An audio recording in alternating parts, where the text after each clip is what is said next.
We are still in the running to become America's next top podcast. This is Felicity Was Here.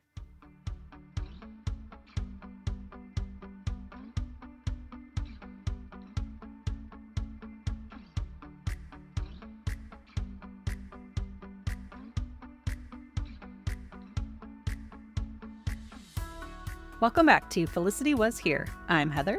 I'm Melissa. And I'm Dr. Joe. And today we're discussing Felicity Season 3, Episode 6, One Ball, Two Strikes.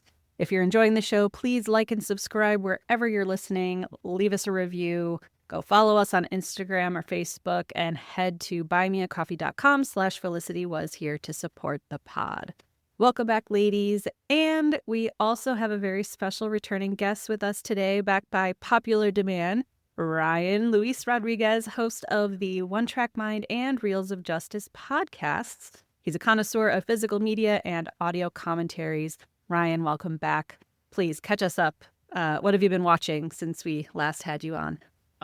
Since you last had me on, not a lot of movies. I've been going to the movies every weekend, but I have the wonderful AMC A-list, which allows you to see 4 movies a week for $25 a month. The problem is you have to watch them at an AMC, and Ain't that the truth? so I do that. But mostly I've been hideously depressed. I've been binging a lot of television shows more than actually watching movies. I finished my MCU project that I was working on for about 5 to 6 months. It feels like, but mostly stuff like The Golden Girls, Yes. Marvelous Mrs. Maisel, Oh, so good. SCTV, Shrinking, Murderbot, The Muppets. I watched all of Schitt's Creek again. Schitt's Creek. So Nice. We Bare Bears. I saw Over the Garden Wall for the first time. Rewatching Bunheads, and I'm about to finish Craig of the Creek, and it makes me very sad because I love these characters so goddamn much.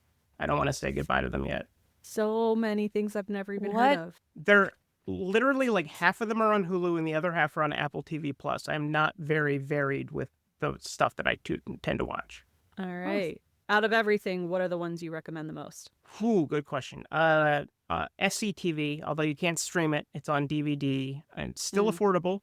But up until the point that Mystery Science Theater 3000 came around, that was the greatest television show that has ever existed. And it's literally, it's like a sketch show where sketches might last the entire episode. So you could have a 40-minute sketch bookended by tinier sketches. Or they have in the last season that they did for NBC, they had a soap opera parody called The Days of the Week. And every single episode had a 20-minute segment. So if you missed an episode in 1983 or whatever, then you were screwed. You had no idea what was happening. They'd give you a quick recap, but you were missing at least 20 minutes of material each time. So it was really an impetus for people to stay up past Saturday Night Live up until 1 a.m. and watch a show that did not end until 2:30 in the morning. Excellent. Because, that was great for network TV in 1982. That really worked to I their had favor. no idea it was on in the U.S. I thought it was just a Canadian thing. It was originally, and then it became syndicated. Yeah, and I've seen then it. NBC Oh, bought okay. the 90-minute, they ordered it, but as a 90-minute version, initially just to replace SNL on Fridays, but then decided that it would work better on Saturdays after SNL. I sound like such a dork right now. It's unbelievable. I can't No, believe I I love did You it. sound like a genius. I hijacked this podcast to talk about a sketch show that nobody is talking about right now, except for the fact that it co-starred the great Catherine O'Hara. Right. Yeah, I Right. figured Why I that's why you started were doing watching it again. yeah, especially that in Schitt's Creek. I was like, I sense a trend here. That said, I think they just premiered SNL UK, and I've been meaning to check out the clips They online did. of that. Tina Fey hosted, I think, the first. Yeah, was it any good? Did I you didn't see watch it. I haven't it? seen Oh, it. okay. All right, Interesting. well, I'll report back. Please do. I'd like to hear it. Well, and Ryan, you requested to be on this episode specifically. You said it's your favorite of season 3. Is it perhaps of the whole series, or no? Was it just season 3? your favorite? There are episodes in the second half of season 2 that I think are better than this, but I think that Okay. this is about as good as season 3 gets. Yeah. I think this is JJ's second to last teleplay of the entire series. I think the only one he has after this is the premiere of season 4, because he was so consumed with Alias and Matt Reeves was off doing his own thing. Because they even say during the commentary of that episode, this is probably the last time we'll ever talk about this show Oh, wow. in front of a microphone. And it was a really bittersweet kind of moment. But JJ is not on this does have a commentary, a Yes. great commentary. I JJ's listened not to on it it. knowing you were going to be on. I was Oh, like, good. this feels like a crossover episode. So I had to, Yes. listen to the DVD commentary. I Crossover. was amazed by how much I remembered from watching this back in college. Mm. Just every single line came to mind. I'm like, oh my God, that's right. That did happen. Uh-huh. Oh my God, Mandy Foreman broke her arm? I completely forgot about that. And just like all this emotion just sort of flooding over me. And it was just, I was so glad that I bought the DVD so I didn't have to go to the library and pick it up again. Yeah, it's funny. I feel like I remember a lot of the trivia from the commentaries, but I don't remember where I heard it from. So, like, I remembered that Mandy broke her wrist in real life or her arm, but I'm like, I can't remember where I saw that, where I read it. So I'm like, I don't want to say it if it's wrong. It might be, AI or something in my head. Just got it in, I got it in my head somehow. But then listening to it, I'm like, okay, I remembered that from the commentary. So And they disguise it so well that you would never know. If they didn't bring it up, I would never have guessed the fact that she had anything broken. It made so much sense, like, after a frat party, like, when you're drinking and, like, the next morning her arm's broken. And so it's like, oh, yeah, that made sense. Like, you just think it's part of the story, but no, it was real life. Yeah, that was funny.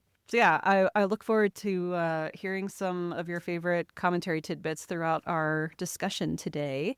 So as a reminder from the last time, so Felicity and Ben both tried to track Randy down in different ways to find out what happened to Felicity during her drunken blackout at the frat house. And while Randy says that nothing happened, they just slept, Ben isn't so quick to believe it. Meanwhile, Sean had a sore nut. He got tests done and they found out that it was a growth. And Noel thinks Richard might be gay because he took a photo with another boy without a shirt on. As we all do from time to time. That's But how I like, know who my you real know. friends are. If I walk up to somebody and go, can I take off my shirt and take a picture with you? If they say yes, then I go, this person's a keeper. But like, let's, really jump to conclusions here. But this episode 6, was written by JJ and directed by Tony Bill. We open at Dean and DeLuca, where Javier is telling Noel that his humanities professor has a crunch on him. Noel doesn't really care about all that. But also, did anyone else forget that Javier's in school? Because I did. I'm like, Yeah, what? I did. We Totally. brought up that Yeah. whole plot point, and then we did nothing with it until just now. And again, know. it's like, my professor has a crunch on me. Like, where? We Where never did that get to plot see go? him taking class or anything. No. Javier proving in this episode that he's the master of the 2-scene classic. That he only has to show up for a scene and a half, and immediately you're like, oh, Javier, I'm so happy we have you on the show. And then he's gone, and you never hear from him until the next episode. He's like he's just like a puff of smoke. He just comes in, he envelops everything, takes all the energy, and just takes it right back. Well, so for this one of his 1.5 scenes, Noel needs Javier's advice on something more pressing. He asks Javier, what do you do when you think a friend might be gay and you want them to know that you support them? Javier asks, hopefully, is it bad? Because he thinks he's got a shot, maybe. So cute. But unfortunately, it's not Ben. Then immediately he guesses Richard. Noel's like, I'm not saying who. It's not Richard. Let's just, keep it anonymous. But Javier's advice was just tell Richard or whoever this person is that you're his friend no matter what, that they'll come out if and when they want to. Noel thinks Javier is very wise, and Javier agrees. He wouldn't be Javier if he didn't. But, Noel then reconsiders. He's still at Dean and DeLuca, then having coffee with Richard, and Richard is talking a big game about making his move on a girl, and Noel's like, yeah, sure. And he tries to do what Javier said. He's like, look, I'm your friend no matter what. Richard's like, yeah, great. Why are you being so weird? Noel leans in further, says, Richard, I know you're gay. It's totally fine. He mentions he saw the photo. Richard flips out, of course. He's like, you think I have a sexual secret? And he tells him to go to hell and storms out. And this pays off a detail in the premiere episode of the season when they asked Richard on the documentary what he was doing over his summer, and he said sometimes the female rats are not always played by female people. And so now we know exactly who he was hanging out with at Disney World during the summer break. Well, to me, that means he hit on a female character. Mask comes off. It's a dude. He's like, oh, no, that's not what my intent. Yeah. So, I mean, Noel's intentions, I guess, are good, but Richard's just got to do it in his own time, which we'll see later. So then we go to the loft. Sean is nervous about his pre-surgery appointment.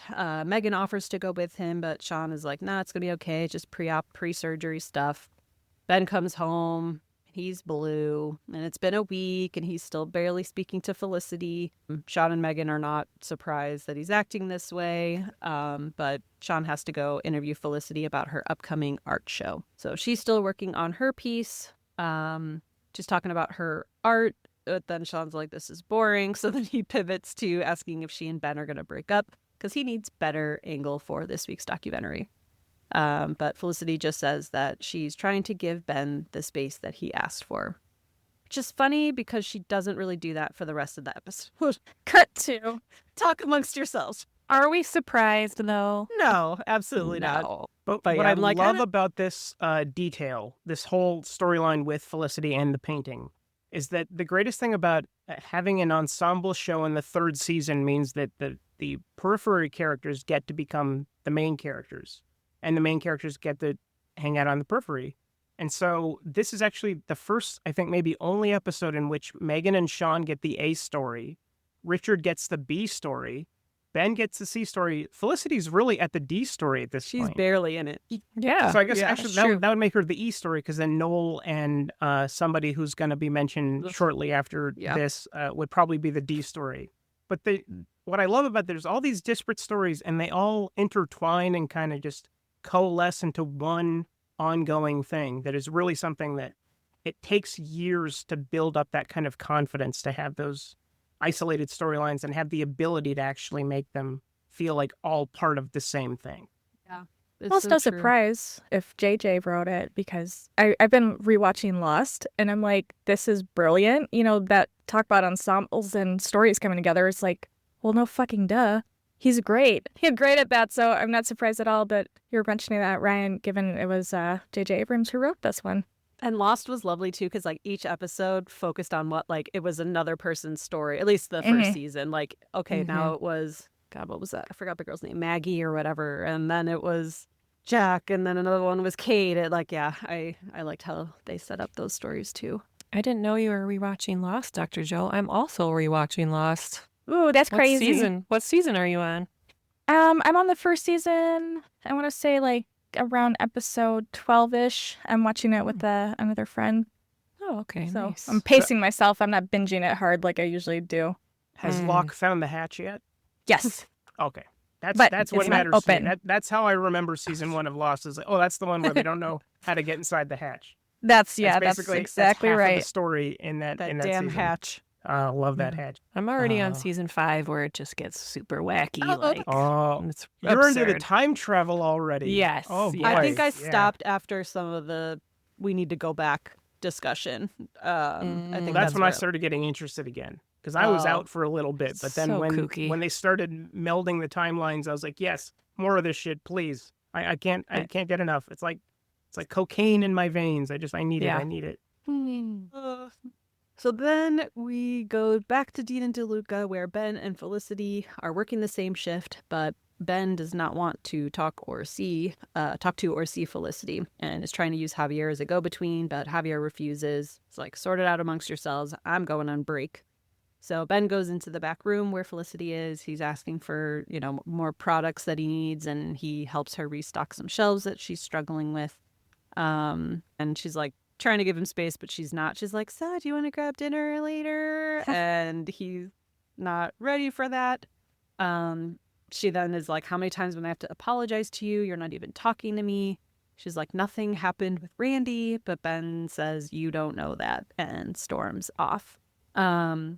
However, again, I would say, which we discussed last week, and I know, Ryan, you weren't on last week, but it's like, he is, again, like, it was a full blackout. She doesn't remember anything. Like, she couldn't have consented, and so he's not reacting the best here. It's like, if she got drunk and she remembers and she made that choice, fine. But yeah, like, on the rewatch, I think I see this a little differently. At the time, I was probably like, oh yeah, Felicity, you shouldn't have done that, but like, I had clearer eyes now. So yeah, I'm really not liking Ben in this episode, which is not a surprise. I don't like most of the men in this episode. They're all being Oh my God, Noel intolerable. and oh. Noel is a stalker. Awful. Yeah, Sean is fine, I guess. Richard's like the purest guy in this entire episode. Yeah, I guess he's fine. But also, I don't like the machismo. Oh yeah, I'm gonna ask about that girl. It's like, you don't need to put up a front. And then Finn, I don't like. He's a fuck. But yeah, anyway, I'll stop. We'll get there. With Richard, the Yeah. thing that I was wondering the entire episode is that I'd forgotten this, but then saw this in the credits. But that the second AD of the show, his name is Richard Code, which means that Richard, the character, was named after the second AD. And I was wondering as I was rewatching this episode, I wonder what he thinks about Richard's storyline in this episode. I wonder if he takes it personally. Because I would, if somebody made a character named Ryan Luis Rodriguez in their soap opera, and it's like, and he's never even met a woman. He's just been living in his house for 40 years. I'd be so offended. I'd be so like, fuck you guys. No, I'm better than that. What are you talking about? I wouldn't have any machismo about it, but I'd be pretty bitter. I mean, last week one of the writers was Julie Blumberg, and again, like, is she offended by Sean? I don't know. Like, there's I feel like all the names they use are always like for Megan's crazy stories about, Chad Savage went crazy, went to the nut house. Like, I feel like they do that for all of these. So I hope they take it as a joke. Yeah, John Eisendrath, the showrunner of season 3, gets a shout out too. Season 4, Officer Trilling is Lawrence Trilling. That's right. With the fire. Anyway. Well, I'll just say, too, yeah. Ben sucked, obviously, in that response, but I want to reiterate that the clinician at the clinic also kind of brushed this over, too. So This seems like a deeper issue in the writing. Sorry, JJ, but... No, I think it's the time, like, we know better now, I think. Yeah. And in the year 2000, we probably, blamed women more than we should have. I'll have some for Ben later, don't worry. We all do.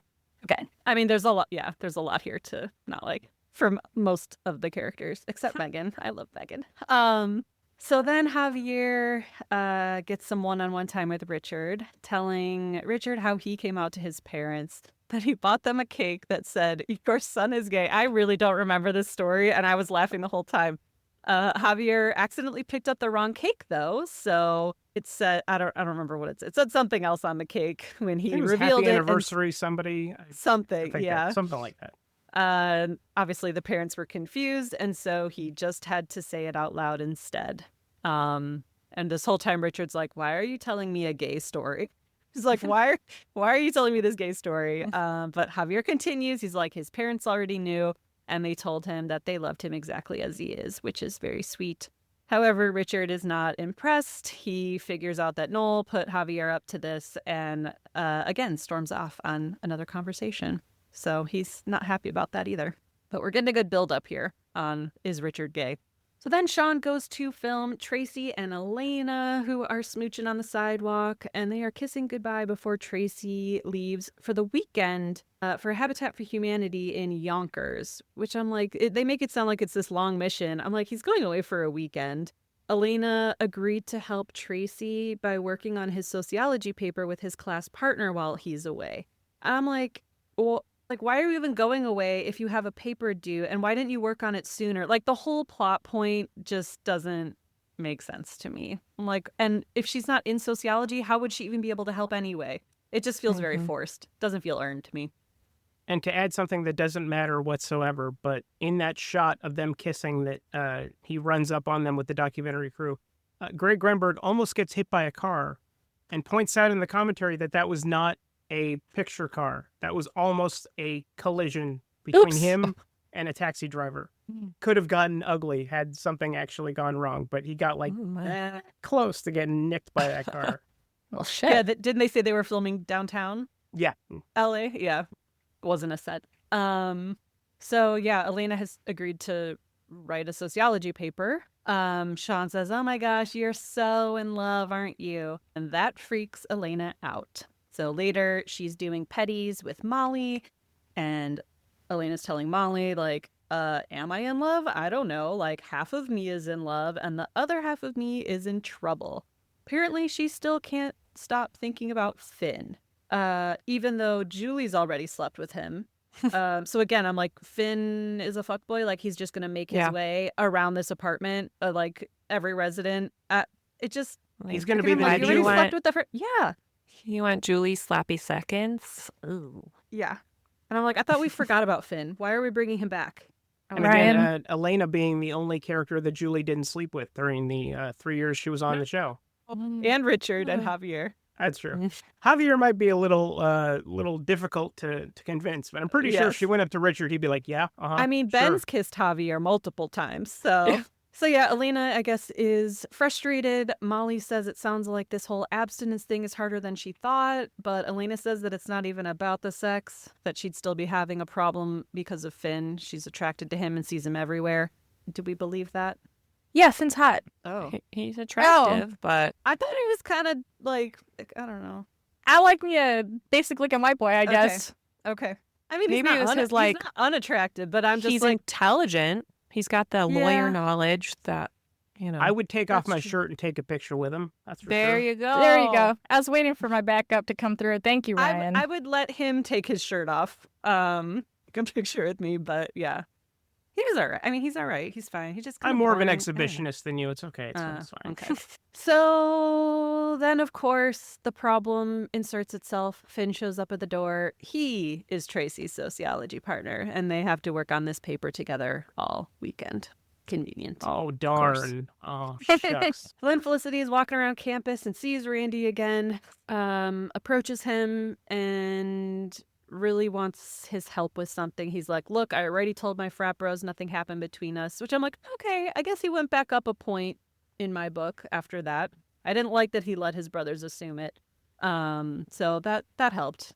And yeah, she's like, no, that's great. Thanks for that. I appreciate it. But actually, could you talk to Ben directly and tell him that nothing happened between us? Like, he's not believing me, and I really just think he needs to hear it from you. Randy's like, I'm pretty sure I'm the last guy that he would want to talk to, but Felicity's like, just desperate. She's out of ideas. Like, you really are scraping the bottom of the barrel here, because that's the worst idea I've ever heard. Yeah, she's making him the Budinsky. She can't Budinsky her own self, so she recruited somebody else to do the Budinskying for her. It's bad. Just a bit. Yeah. She's not, in fact, giving him the space that he has requested. And yeah, at a certain point, you just have to I don't do the whole let them theory, but you have to let, okay, if he can't forgive you, that's it. You got to move on, Felicity. I don't know. It's just, she's groveling. So then Richard goes to the loft to confront Noel for telling Javier that he's gay. Megan is in the room. She said, that's a shock. Noel's asking him about Jason, tells him about the picture. But yeah, Richard says that they work together in Florida. As Ryan said, maybe that was the female mouse character. But yeah, the photo that Noel saw wasn't what he thought. They're just friends. They work together. So Megan's like, look, I'm not a part of this, but from my point of view, Richard, you seem pretty defensive. So Richard gets so frustrated that he finally drops his secret. He's not gay. He's a virgin. And he's also never even kissed a girl. He's never told anyone because he assumed that they would laugh. And then Megan laughs a lot. So then Richard leaves. She's like, look, I wish I felt compelled to apologize, but I don't. And Megan in this scene, again, proving something that I said on the season premiere, she can make any hairstyle work, including crimping, which is possibly one of the most unattractive things that you could ever do to your hair. But she looks so good in this episode. She's just radiant. There were some wild hairstyles in this episode. There was a lot of them. I mean, I just think back to the pigtails in the premiere. Just like, wow, that woman can make anything work. It's ridiculous. Yet Tyra Banks is a model, but you won't let Amanda Foreman be a model? That's ridiculous. That's crazy. I mean, last week, I know Mandy. we don't want to tell women to wear makeup or not. Everyone should do what they want. But last episode, when she was waking up next to Sean, no makeup, hair dye, I even said, I was like, she was stunning in episode 5. She's a knockout. With or without makeup, she's gorgeous. She can make it work. So then Sean is at his pre-surgical appointment. He wants to film it, but the doctor's like, no, look, we got your blood work back. It's a tumor. They did some more blood tests. There's lots of levels that are elevated that shouldn't be. He's going to need to stay overnight. He has to undergo surgery, and it's not going to be the minor outpatient procedure that he was expecting.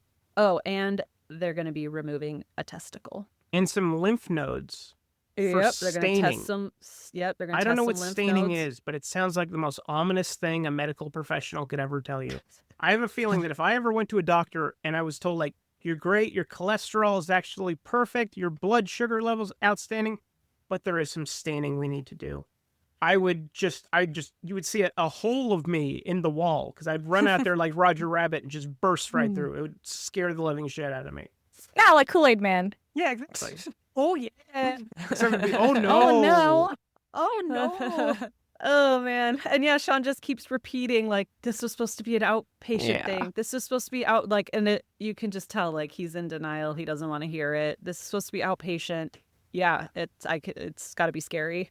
And Ryan, last week we talked about the fact that the year 2000 was the year of the testicle. It was when Tom Green had his testicular cancer scare and filmed his surgery on his show and a certain cancer special. Lance Armstrong, while he had cancer previously, his Tour de France stuff was all in the 2000s, and all of the Livestrong bracelets became popular. So this was definitely a big movement, I guess. Yeah, in the year 2000. So I don't know, like, do you remember were there any other big pop culture things that you can remember from testicular cancer that you'd like to share? Oh, God, you're really putting me up a wall here. He's like, which one to choose? Because I came into this recording thinking, how many testicles can I think of in a 30-minute time period? I don't know. That was one bit in the commentary that when Greg said, he's like, I'm thinking about both my testicles at the same time.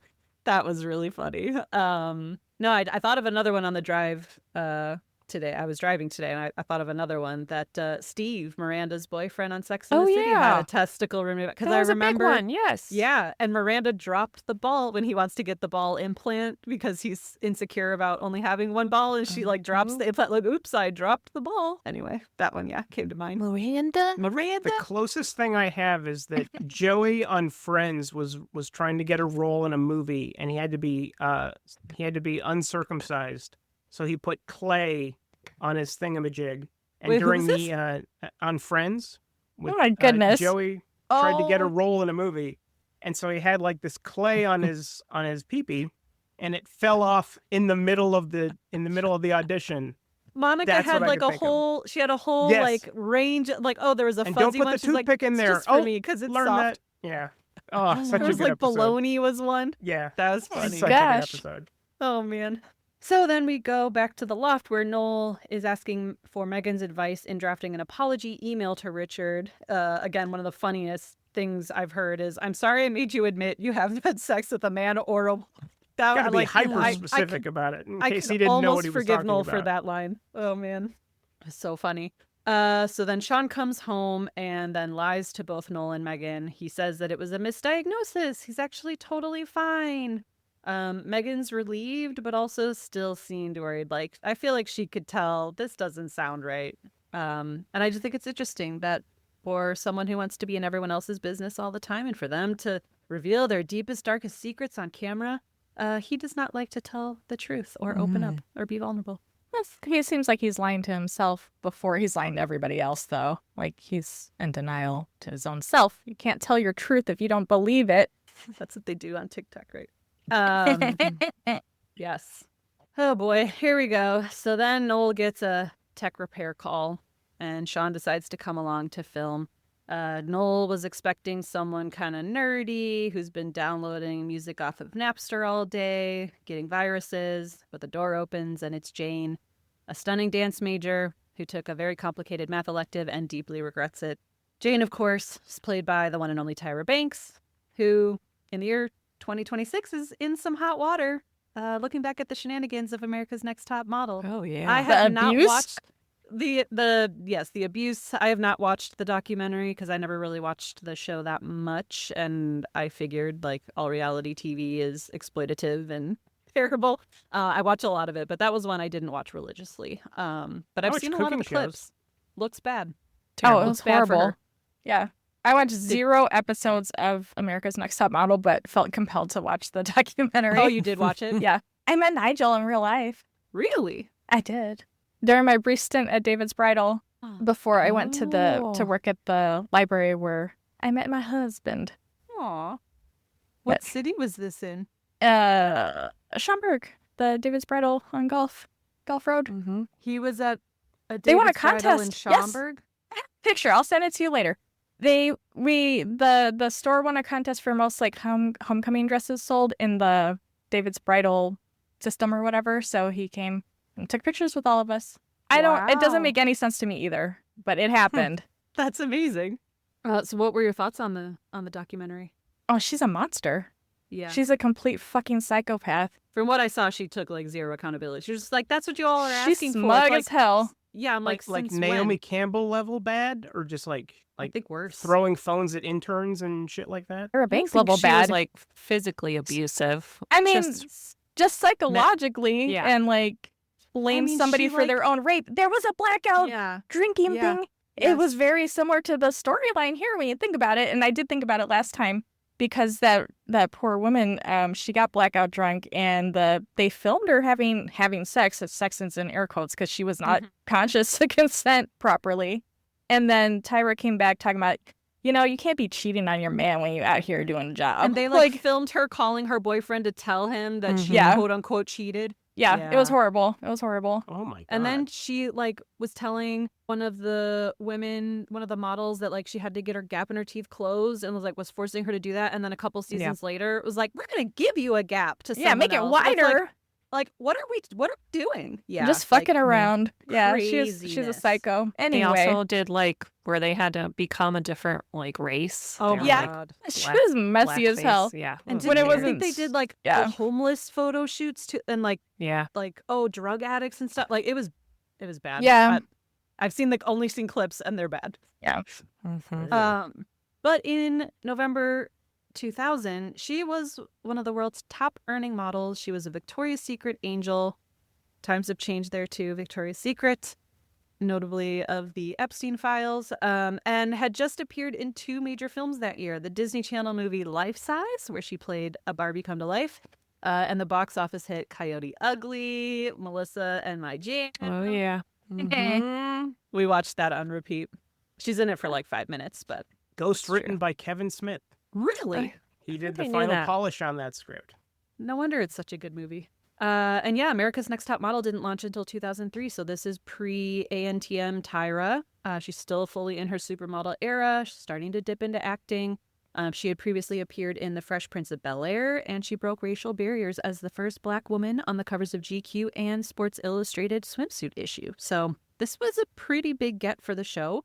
What do we think? Did she actually pull it off acting-wise on Felicity? It was a little It was forced. Yeah. I mean, as far as guest spots go, it's acceptable. Natalie was more believable to me than Tyra. I thought she Or was I guess fine. Jane. I mean, That's just- for somebody who is over the course of like 4 or 5 episodes, she did fine. I'm sure that they could have found somebody better, but you got to Yeah. get buzzy. And Yeah. I mean, they were already getting their episode count reduced, so I'm pretty sure Yeah. that the second that she agreed to be on the show, that was a big fucking deal for It's them. fair. That's true. It wasn't horrible, but it wasn't. But also, why are they spending their budget on her? Keep it for You more gotta spend episodes money or to make something. money. I guess. Yeah, I guess. So yeah, Noel goes in. Jane agrees to be filmed for this. He calls it a documentary on like tech geeks or something. So she's all about it. So he's working on her computer. Sean has to remind Noel that he's still technically married. So I guess don't make a move on Jane. But before heading off to film Felicity, he reminds Noel of that. I also thought the last time we saw Natalie, Noel was like, "Oh, the only way I can continue dating you is if we get a divorce," and they like agreed on that. But I'm like, but now you're not together, like it just, the whole Natalie resolution didn't make any sense to me. Like there's just so many weird holes this season. People like leaving, popping back up. It's a little inconsistent, unfortunately. So then Felicity, where Sean is filming, Felicity goes to drop off her, I guess, painting, drawing, sketch, something, with Professor Morton. And after doing that, she goes home. And Molly tells Felicity that Megan is throwing Sean a dinner because of his good test results.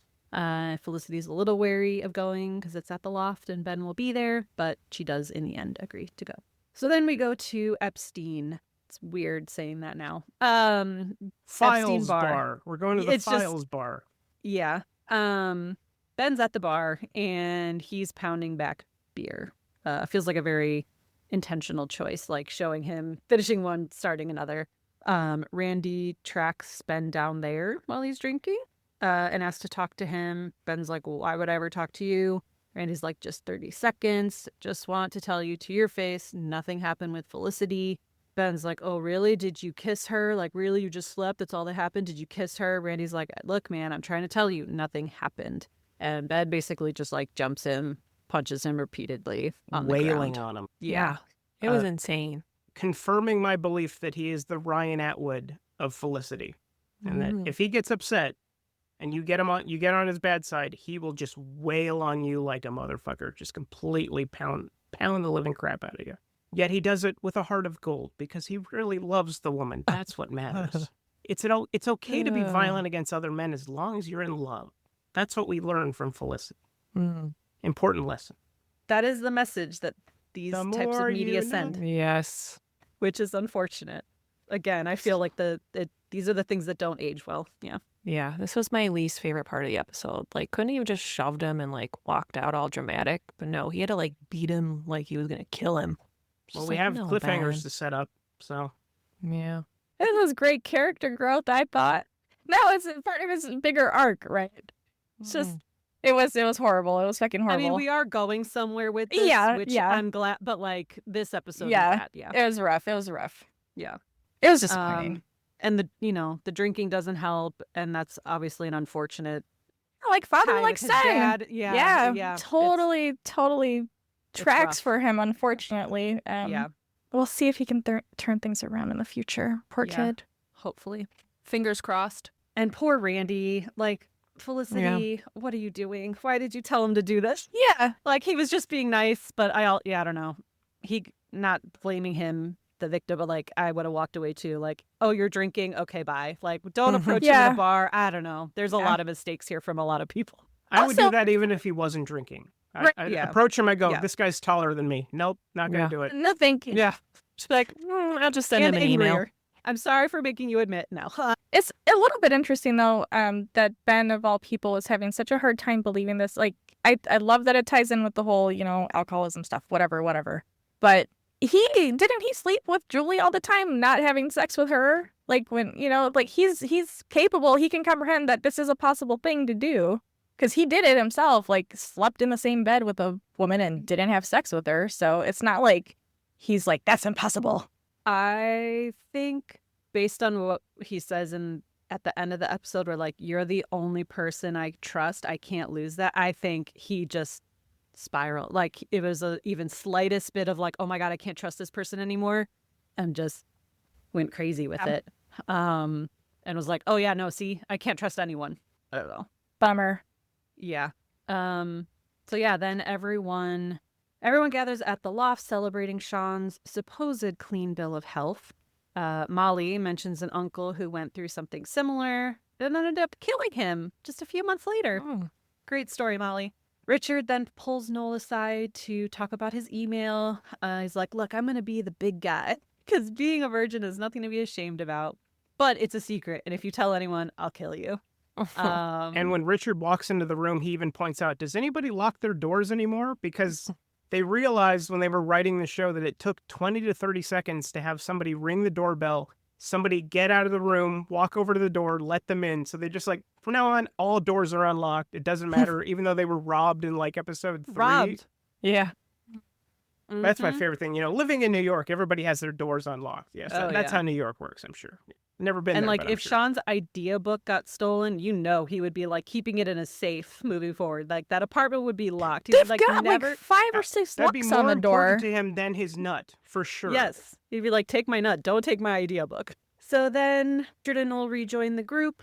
Richard one-ups Molly's story with a story about someone who lost both gumballs to cancer. Megan, I can't believe I'm laughing at cancer, but I can't help it. I mean, gumballs is funny. I'm sorry. Gumballs was a lot. That's too hard to resist. And it's from Richard. That's funny. Megan tells Richard to shut up, but Sean goes to get some air because everyone's talking about people dying of cancer. So then Richard apologizes to Molly for the previous night when, he got all huffy about her maybe pretending to make a move. But Molly's like, oh, no, it's all right. It makes sense. He's like, why does it make sense? What are you talking about? And she's like, I mean, your situation. So then he's like, no. Noel's like, I didn't say anything. He's like, Megan. She's like, Richard. Her favorite moment of the entire series was that line. Richard? That was great. Oh. So good. So good. And her facial expression Yes. too was hilarious. That was gold. So then we go to the student apartment situation. Finn comes over to work on Tracy's paper with Elena while everyone else is at the loft. So he tells her that he has a dilemma, that Tracy's a great guy, but he also likes Elena. Now, to be fair, in this moment, Elena shuts it down immediately. She says Tracy is a good guy and she is not an option. But of course, she's tempted. So she calls Felicity for advice. At the loft, Felicity's talking to Elena. But then Ben comes in, he comes home, and Felicity passes her off to Megan. Megan tells Elena, "You're in college, sleep with Finn." Go for it. But Elena says she called for support, not a license to cheat. That's the great underseen James Bond movie, License to Cheat. I'm surprised she didn't talk to her bestie Noel.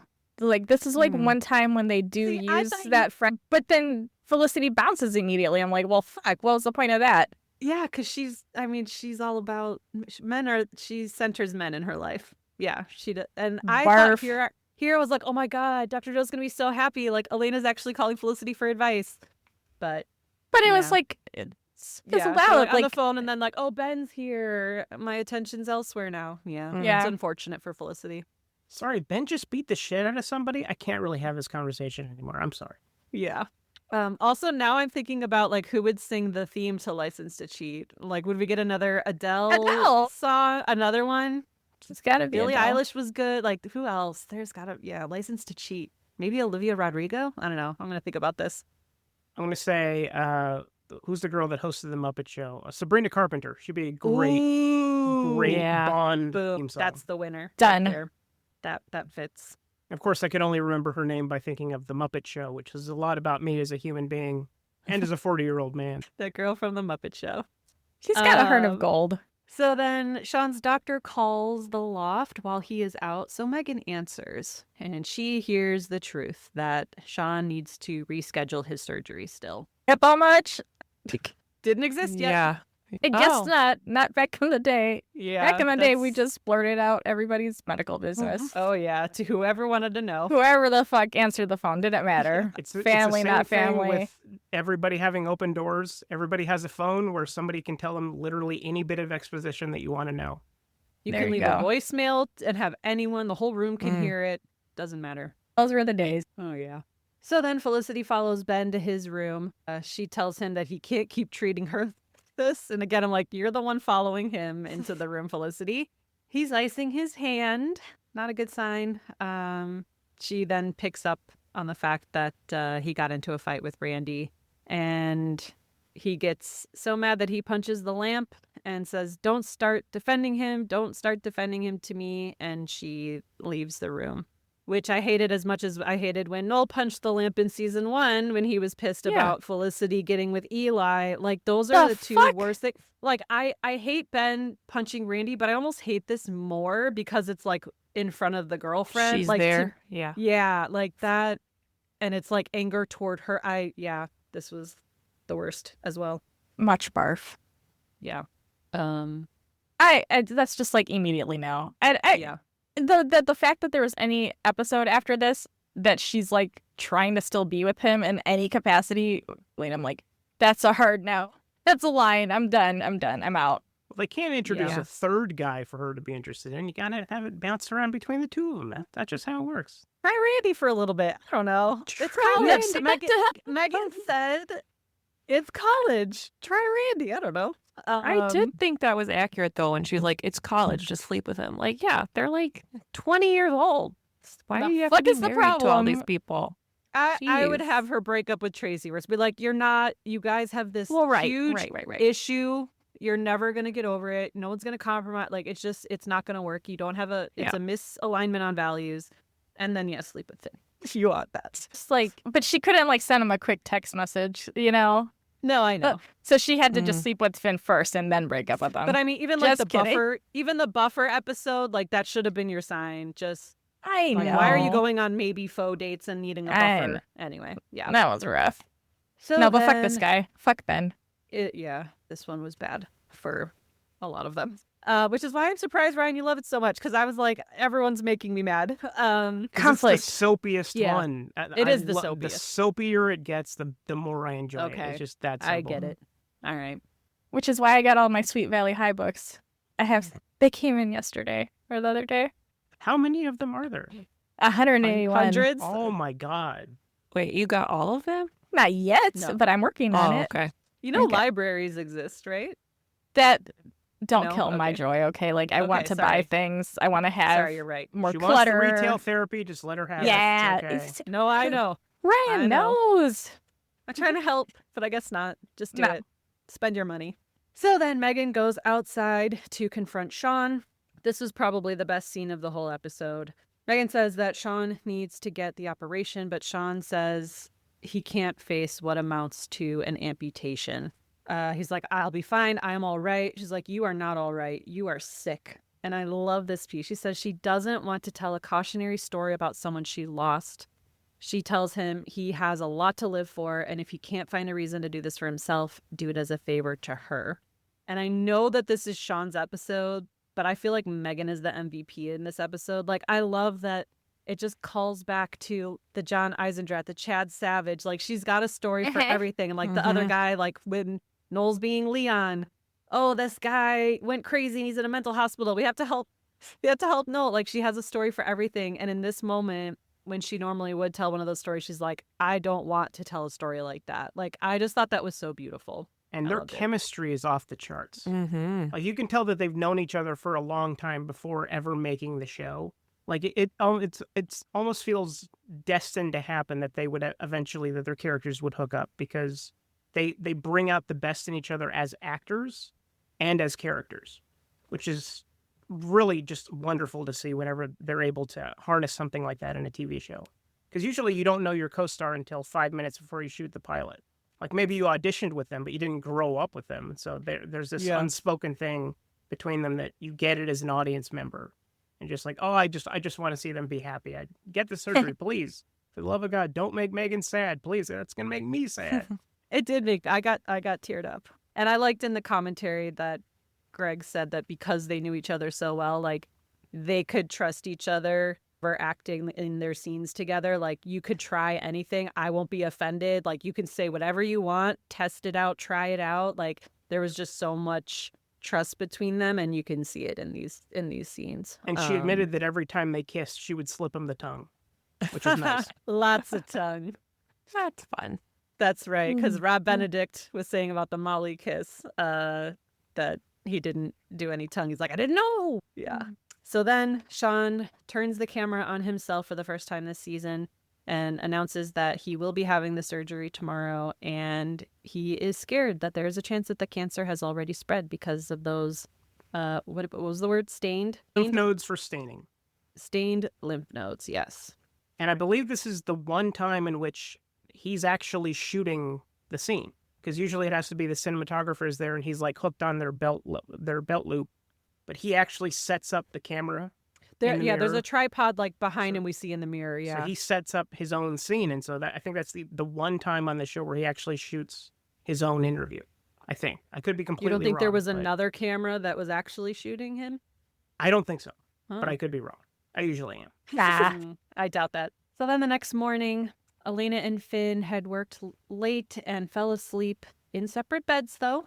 Elena wakes up first. She walks over to his bed and does a very Felicity, like, stalkery, sit on the bed, look at him sleeping.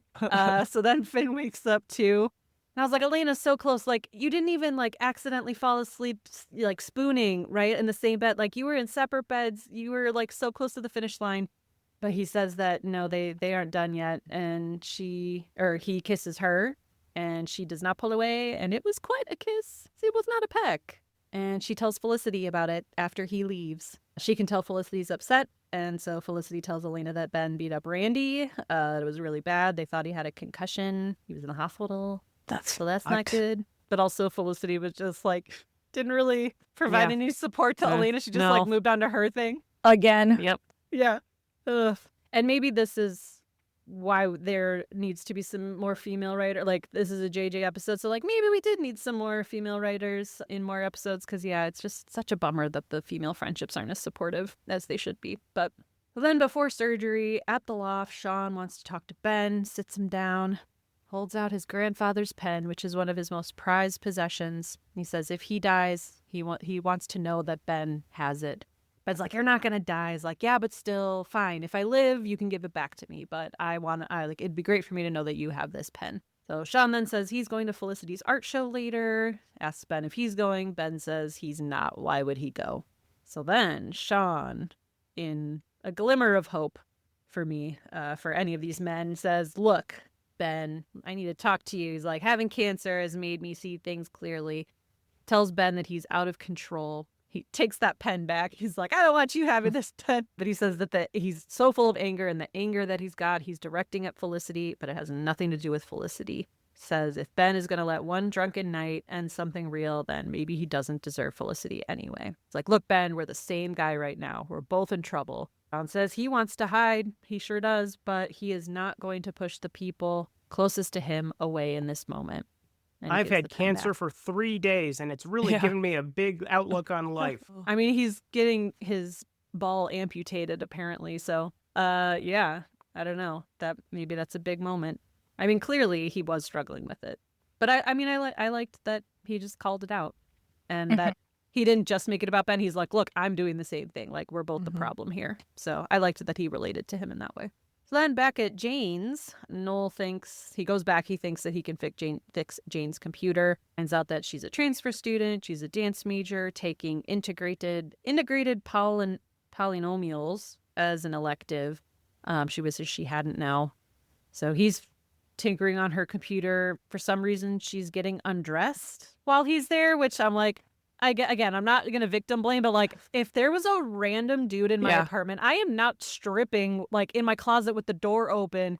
Still creepy, because Noel is peeping. He's a peeping Tom, leaning over, spills his tea or whatever all over her laptop. And looks like a total Freudian moment, if there ever was one. Spilling one's liquid all over the... Oh, yeah. We know what's going on there. Oh, yes. Terrible. So that was gross. I'll have more to say in the next bit. So then we go to Felicity's art show. A lot of the paintings have been sold. Hers hasn't yet, but the crew is there to support her. Tracy comes back from Habitat to see Elena. She's, of course, acting awkward because she's now kissed his classmate. Felicity's talking to Molly, wishes that her and Ben weren't in such a weird place. Then two professors pull Felicity aside. Ben arrives, sees her while she's talking to the professors. They're saying, you have nothing to worry about. Your art is amazing, because of course it is. And then Ben just kind of abruptly leaves after he sees her. And Richard opens the scene by saying, hey, I see these dots next to all these paintings. Yours doesn't have one. Yours don't have any dots. About as subtle as a sledgehammer. So then Sean at the art show pulls Tracy aside to ask him about God. Sean says that he's Jewish, but he's asking for advice on how to talk to God. But Tracy tells him that he thinks that there's a reason that Sean's going through all this. He's like, ask God what you need to ask, and God will do what he does. Tracy says if Sean gets through this, and he has faith that he will, he'll realize that he didn't need to find God. God already found him. And if he wants to talk to God, all he has to do is just raise his voice, look at the sky, and talk very loudly. Because that's the way God hears you. If you go, I have a dilemma. Could write an email. And this is a very sweet scene between two characters that we don't often see interacting. Curious how you thought it landed. I also feel like it would have been nice to see a heart-to-heart between Tracy and Richard, because Tracy's a virgin. And so, like, he could be like, it's not that weird. You don't need to be afraid or ashamed. Like, everyone's on their own journey. So, like, I don't know. Maybe that's too much for one episode. But, like, I feel like Tracy would have been a good one-on-one with Richard, too. But to be like these two together, Tracy and Sean. I love when peripheral characters come together to have scenes. It's just like having Sean get the A story in a season 3 episode. It's one of those things where you build up enough goodwill with the audience, they like the characters enough, then you can start pairing them off in interesting directions. And unfortunately, they didn't really get to do much more with Tracy since Donald Faison ended up going to Scrubs. I think that same season, I think he definitely shot the pilot around that time. But I don't remember when Scrubs premiered. I think maybe 2001, but I'm not sure. Well, Sean has his surgery, and Megan and friends greet him in his post-op recovery. Richard brings him a bag of those peanut, I don't even know what to call those, gummies? Like, I don't, They're like circus they're like peanuts. chewy marshmallow. Yeah, I don't Yeah. know what to call it. Circus peanuts, yeah. As a Gross. post-op gift, he calls terrible. them replacement nuts. That was clever. I Ever love the it. sensitive man, Richard. I love it. But I think you needed to cut the tension. We needed that. So then after Sean's surgery, Richard and Molly walk home together. Richard tells Molly that the whole experience has made him put his fears in perspective. Like, just to confirm, like, you really never kissed a girl? Like, yeah. And she leans in and gives him his first kiss. She's like, don't get any ideas, though. We're just friends. But Richard, he's like, I can't move. Like, I actually thought that was really cute. Like, he looked like he could have fainted. It was very genuine and sweet. But also, I don't know how I feel about, like, her taking his first kiss. Like, I don't know. If I were him, I'd want it with, like, if I waited that long, I'd want it with someone I actually have feelings for. I don't know. I feel like he didn't care. I don't Like, think he okay. wanted No. to wait. Exactly. Okay. Great bit of trivia. Robert Patrick Benedict's wife in real life is named Molly, and he kissed the actress playing Molly on her birthday, which had to be the weirdest thing in the world. On his wife's So, birthday. Yeah. Wow. You can't make this stuff up, folks. It just happens. Yeah. I promise he's not. It was on the DVD. So then Elena goes to Finn to tell him that the kiss that happened, it can never happen again because she has a boyfriend. He's like, sure. And then they make out and go inside, door slamming. She's taking Megan's advice. Then Ben and Felicity end up alone together at the loft after the art show. Ben does say that he wishes that they could just go back to the way that things were. She does too.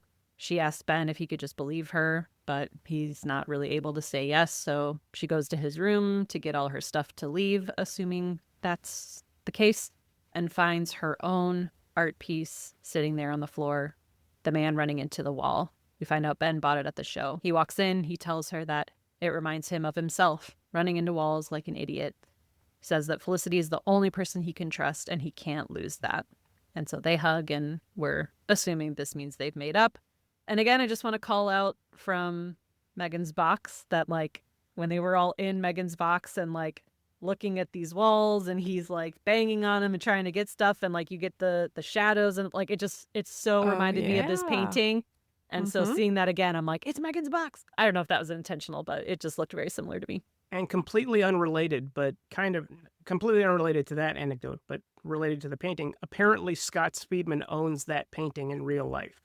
Oh. Which is, they say it during the commentary. It's not clear if they're being disingenuous or not, but I like to believe it. Because he seems like the kind of guy that would probably do something like that. It's real. Yeah.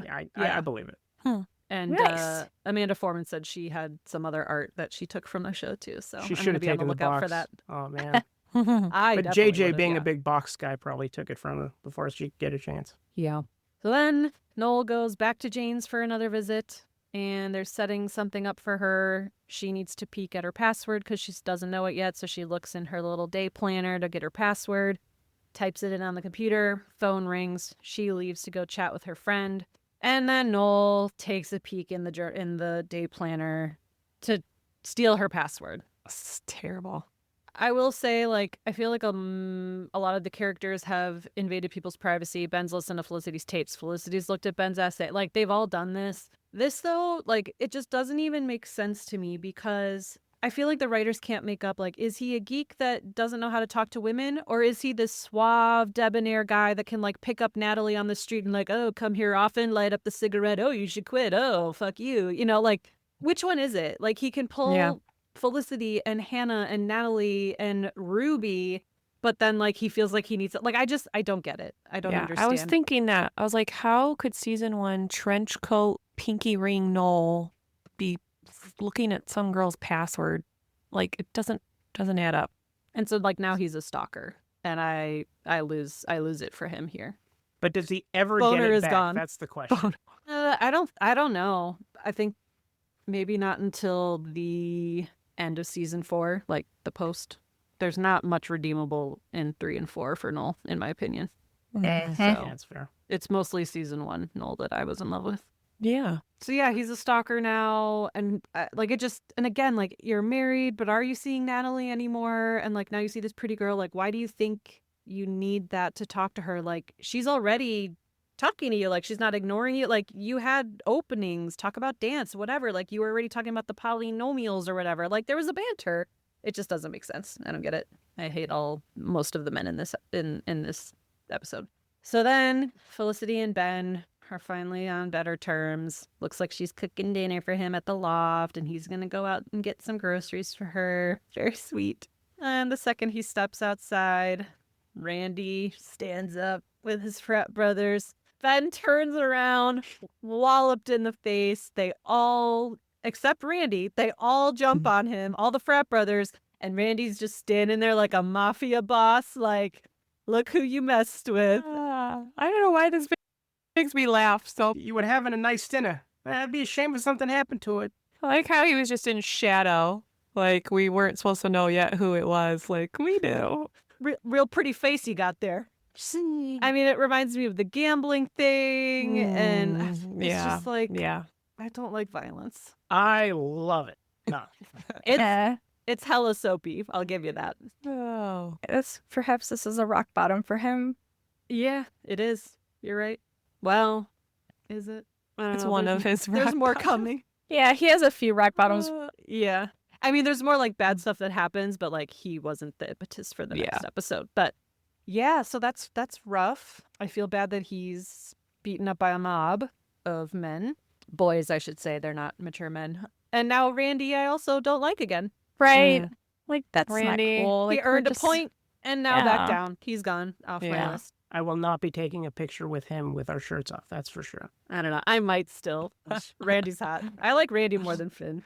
So there we have it. 1 ball, 2 strikes. What are the 2 strikes? Is it Ben striking Randy, Randy striking the floor? Or what are the we got 1 ball. What are the 2 strikes? I don't know. I don't know. Just Ben hitting Randy and then Randy's boys hitting Ben Ben. getting hit. Yeah. Yikes. Well, what an episode. Ryan, did we miss anything? God, no. If anything, we covered more than what I actually watched. Oh, I didn't realize that lovely. there was this much stuff in an episode. That's crazy. No. Yeah, I think It no, felt like a got long everything. one. I was like watching, I'm like, we haven't even gotten to the surgery yet. I was like, this is a chock full episode. It is strangely a minute longer than all the other episodes, which I didn't know why. You can't really tell, but there is, a lot happens in this episode. So much. Maybe they It lost sets some up everything until advertisers. basically like Avery comes in and then throws everything into a complete dizzy. Gross. Talk about soapy. Do you want to come back for those? Oh, absolutely. Can Okay, good. Oh, He's like, like, those are rough. He's like, and Yeah. how? we do that now? Like, I'm already scheduled. Didn't you know? Well, there you have it, folks. Sean is now down 1 testicle, but we have a lot of drama left to get through this season. Ryan, as always, it was a pleasure having you. As we just said, come back anytime for whatever episodes you like. We love hearing your perspective. Everyone, please, if you haven't yet, go check out One Track Mind and Reels of Justice. As we've mentioned on previous podcasts, Dr. Joe has been on both. So look out for those episodes. And I think you just recorded another one. On Friday. That's right. Yep. Are we willing to tease which movie, or you want to keep that under wraps? Joe, you can tease it if you like. No, you do it. Okay. I'll say that it involves a fake orgasm at a deli. Ooh. I wonder what it could be. I don't know. Was it super emotional? I feel like it's gonna be an emotional one. Ish. Yeah, it's a bittersweet one Yeah. because Okay. we're definitely paying tribute to the director, but Yeah. there were laughs to be found. We had a good time. It was good. That's yeah, good. It's a good episode. I just finished editing it this afternoon, and it really one of my favorites so far. So Oh, great. Amazing. Oh my gosh. I'm gonna hit the notifications so that I get it in my inbox. Well, thank you everyone for joining once again. We will talk to you all next time. Thank you again, Ryan. thank you for having me. Bye. Felicity Was Here is produced, written, and edited by Heather, Melissa, and Dr. Joe. You can find us on Instagram and TikTok at Felicity Was Here Pod. If you're enjoying the pod, please leave us a review and help us spread the word. We appreciate you and would love to hear from Felicity superfans like us. So send us your feedback, ask us your burning questions, or just say hey at felicitywasherepod@gmail.com. We may even read your note in a future episode.